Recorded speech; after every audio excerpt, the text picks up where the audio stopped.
تو پہلے سے ہی ذہن غلط دیا جاتا ہے، سوچ غلط دی جاتی ہے۔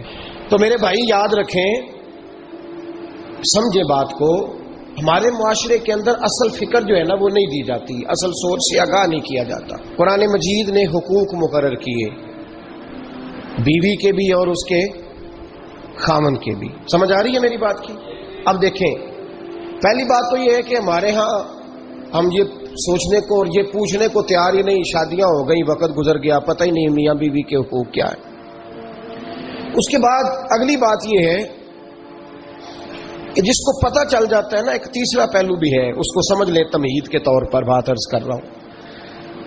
ہمارے زمانے میں لوگ حقوق دینے کے قائل نہیں، حقوق بولیے دینے کے قائل، آج تک سب حقوق لینے کے لیے احتجاج کرتے ہیں، اللہ کرے کو دینے کے لیے بھی احتجاج شروع کر دے۔ یہ احتجاج ہوتا ہی نہیں کہ میں نے حقوق دینے ہیں، احتجاج یہ ہے کہ میں نے حقوق۔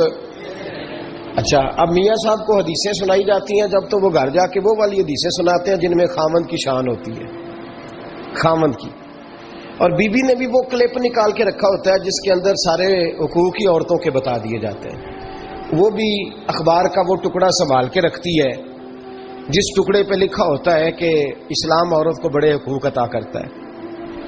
تو تین باتوں کا خیال کریں۔ سب سے پہلے تو میرے بھائی اس بات کا خیال کریں کہ ہم نے حقوق سیکھنے ہیں انشاءاللہ تعالی، اور اس کے بعد دوسرا اس بات کا خیال کریں کہ حقوق سیکھ کر ان پر عمل کرنے کی کوشش کرنی ہے، اور تیسرا یہ بھی خیال فرمائیں ہمیشہ کہ مانگنے والا بھکاری ہوتا ہے، دینے والا سخی ہوتا ہے۔ تو حقوق مانگتے نہ پھریں، حقوق دینے کی کوشش کریں۔ جو حقوق دینے والے ہیں وہ سخی ہوتے ہیں۔ پتہ نہیں آپ کو سمجھ آئی ہے میرے جملے کی کہ نہیں آئی؟ حقوق دینے والے، مانگنے والے، تو بھکاری بن کے نہ پھریں کہ میرا حق مجھے دے دو، بلکہ سخی بن کے پھرو کہ میری خیر صلاح ہے، آؤ جس نے حق لینا ہے میں سب کے حقوق ادا کرنے کو تیار ہوں۔ سخی بن کے وقت گزاریں، بھکاریوں کی طرح نہیں گزاریں۔ قرآن مجید فرقان حمید نے میاں بیوی کا جو رشتہ بیان کیا ہے نا، اس رشتے کو آپ سمجھیں جو قرآن پاک نے میاں بیوی کا رشتہ بیان کیا۔ کہن لباس لکم وانتم لباس لہن، فرمایا بیویاں تمہارا لباس ہیں اور تم ان کا لباس ہو، وہ تمہارا لباس ہے اور تم، اللہ اکبر، کیسا خوبصورت لفظ قرآن پاک نے، ہن لباس لکم وانتم لباس لہن، فرمایا وہ تمہارا لباس ہے اور تم، سمجھ آ رہی ہے نا جی بات کی، وہ تمہارا لباس ہے اور تم ان کا لباس ہو۔ تین خوبیاں تو ہر لباس میں ہوتی ہیں، تین چیزوں کے لیے لباس پہنا جاتا ہے، تین چیزیں، تین قسم کی آسائشیں لباس میں پائی جاتی ہیں، اس پر تو تمام مفسرین کا اتفاق ہے۔ سب سے پہلی چیز، لباس جو ہوتا ہے وہ بندے کو گرمی اور سردی سے بچاتا ہے۔ سخت سردی میں لباس لے لیں تو بندہ سردی سے بچ جاتا ہے۔ اس کا مطلب یہ ہوا کہ میاں بیوی ایک دوسرے کا لباس ہیں، اگر بیوی کی طرف کوئی تکلیف آتی ہے تو میاں اس کو بچاتا ہے، اور اگر میاں کی طرف کوئی تکلیف آتی ہے تو عورت اس کو بچاتی ہے۔ میاں بیوی ایک دوسرے کا لباس ہے۔ لباس کیا کرتا ہے؟ لباس آدمی کے عیب چھپاتا ہے، اس کے وجود پر کتنے دھبے ہیں، کتنے نشان ہیں، وہ سارے چھپا لیتا ہے لباس۔ میاں بیوی ایک دوسرے کے عیب چھپانے والے ہوتے ہیں، عیب بتانے والے، رونا رونے والے نہیں ہوتے کہ بی بی جب بھی میکے گئی اس نے جا کے رونا شروع کر دیا، اتنی میں تانگو دوسرا ہے ہی کوئی نہیں، اور خامد صاحب جب بھی ملے انہوں نے ایک ہی راگ الاپنا شروع کر دیا کہ میری کیا بات تھی، مجھے میل کیا گیا ہے، میں کیا تھا، میرے ساتھ ہوا کیا ہے۔ تو لباس ہیں، ایک دوسرے کا عیب چھپائیں گے، بولیے ایک دوسرے کا عیب چھپائیں گے، ایک دوسرے کی غلطیوں کی پردہ پوشی کریں گے۔ اور تیسرا لباس کا کیا مقصد ہوتا ہے؟ لباس شخصیت کا آئینہ دار ہوتا ہے۔ لباس آدمی کی اچھی اور خوبصورت طبیعت کا حصہ ہوتا ہے۔ جو لباس ہوتا ہے وہ انسان کو زینت بخشتا ہے، خوبصورت کر دیتا ہے۔ داڑھی والا آدمی ننگے سر پھرے تو خوبصورت نہیں لگتا، ٹوپی پہن لے تو بڑا پیارا لگتا ہے، ٹوپی پہنے تو بڑا، اور اگر امامہ باندھ لے تو نور نالا نور ہونا شروع ہو جاتا ہے۔ اللہ کرے آپ خوش ہو جائیں، آمین تو کہہ دیں، اور اللہ کرے فجر کی نماز آپ امامہ باندھ کی پڑھ لیں، آمین تو کہیں۔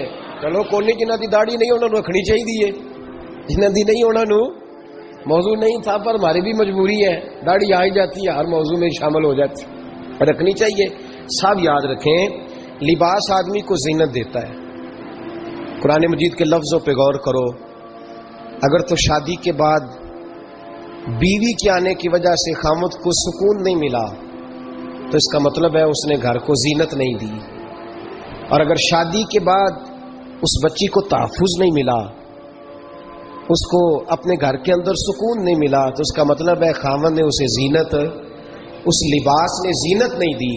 میاں بیوی ایک دوسرے کا لباس ہے، اس مقدس رشتے کو اسلام نے باندھا، اور لباس کہہ کے باندھا۔ میرے رسول کریم علیہ الصلوۃ والسلام نے پہلے تو خارجی لوگوں کو منع کیا ہے۔ میری ذاتی رائے یہ ہے کہ میاں بیوی کی ذاتی لڑائی کوئی بھی نہیں ہوتی۔ ذاتی لڑائی، میری باتوں کی سمجھ تو آ رہی ہے نا آپ دوستوں؟ کوئی نہیں آ رہی؟ اللہ جزا دے آپ۔ میاں بیوی کی ذاتی لڑائی کوئی نہیں ہوتی۔ ہوتا پتہ کیا ہے؟ لڑکے سے پوچھیں کہ بتائیں جناب کیا حال ہے، تو کہتے ہیں بیوی میری صحیح ہے، اس کے گھر والے نہیں صحیح۔ سنا ہے آپ نے بھی کبھی یہ لفظ؟ تو اسی طریقے سے اگر لڑکی سے پوچھیں کہ تیرا کیا حال ہے، تو کہتی ہے خامن تو میرا دھیان رکھتا ہے، اس کی اماں نہیں خیال رکھنے دیتی۔ تو لڑائی جو ہوتی ہے وہ تیسرے آدمی کی وجہ سے ہوتی ہے۔ تیری اماں آئی تھی تو اس طرح کہہ گئی، تو تیرا بھائی آ گیا تھا تو وہ یہ کہہ گیا، تیسرے فرد کی وجہ سے۔ میرے نبی کریم علیہ الصلوۃ والسلام نے تیسرے بندے کو سمجھایا ہے، تیسرے فرد کو حضور نے سمجھایا ہے۔ نبی پاک علیہ الصلوۃ والسلام نے فرمایا خبردار، ماں، بھائی، بیٹا، باپ سارے لحاظ کریں، بسنے دیں میاں بیوی کو۔ اگر شادی کر دیا تو ان کو سکون سے رہنے دو۔ تم دو جملے کہہ کے چلے گئے، کوئی عیب نکال کے جو چھپا ہوا تھا خامن کی نظر میں وہ نکال کے بتا دیا کہ تیری بیوی یہ کام بھی کرتی ہے، اب تم تو ہٹ گئے وہ بات کہہ کے۔ اب انہوں نے اکٹھے رہنا ہے، ان کی زندگی مصیبت کا شکار ہو گئی، آزمائش میں آ گئے وہ دونوں، ساری زندگی کڑتے رہے۔ ایک عیب نکال کے لڑکی کے گھر والے لڑکے کا اسے بتا کے چلے گئے تیرے خامد میں یہ عیب پایا جاتا ہے، وہ ساری زندگی کڑتے رہیں گے، تکلیف میں رہیں گے۔ انہوں نے تو اکٹھے رہنا ہے۔ بتانے والا چلا گیا، میرے رسول کریم صلی اللہ علیہ وسلم فرماتے ہیں لعنتی ہے وہ شخص، لعنتی ہے وہ شخص۔ یا رسول اللہ کون سا؟